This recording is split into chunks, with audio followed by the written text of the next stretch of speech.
For months now, the country has witnessed a circuit of political rallies, all branded as economic empowerment.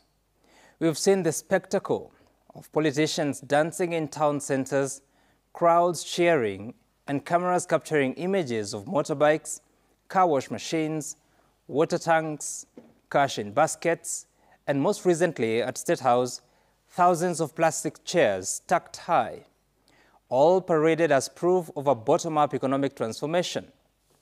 But is that economic transformation? You see, we live in a country that the political class praises as a beautiful country. And we hear from the highest levels in the land that the Kenyan human capital towers above many nations in Africa, that Kenya's human capital is the most valuable asset we have. If so, is this asset best expressed through border riding and car wash machines? Do we have the best car washers on the continent? The best border riders? These hassles are important, yes. But is this the best we can offer our youth, many of whom are university or college graduates now forced into such jobs, not by choice, but by harsh economic realities?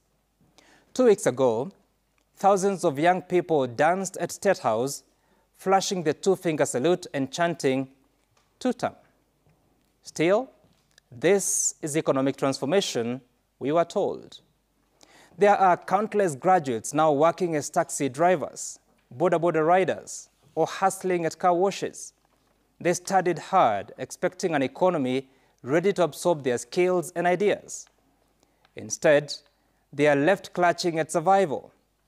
And the solution from our leaders? Music, speeches, a few tents and chairs, maybe a motorbike here and there, then a rallying call, Wapinduria rice, and suddenly it's labeled economic empowerment. You see, Kenya has a GDP of over 16 trillion shillings and a national budget exceeding 4.2 trillion shillings. That money should be funding bold transformational programs. Instead, most of it goes to paying salaries and servicing debt. And whatever remains goes to financing services and infrastructure that is usually inflated to benefit the politically connected. So why should politicians need to raise a few millions through Harambes to empower youth groups? And when you put together 11,000 youth from Nairobi at State House, under groups of 10, award them tents and chairs, or one motorbike per group, what exactly are you doing? How exactly is that empowering? What happens to the other millions not reached by such generosity? Those that only have a graduation certificate and a skill set? More troubling are the questions around funding. Estimates put the State House empowerment meeting at over $500 million shillings. We are told it was raised by political leaders, including the president. But how does a handful of leaders raise 500 million shillings in such a short time? We have laws that govern just how much money can be transacted at any given point without raising questions.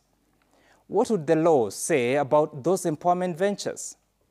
Still, at the multi-million worth of giveaways, where was the equipment purchased? At what cost?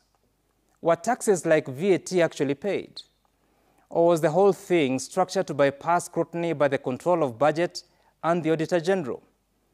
If these were genuine government programs, they could be debated, structured, budgeted, and audited. We could measure impact and value for money.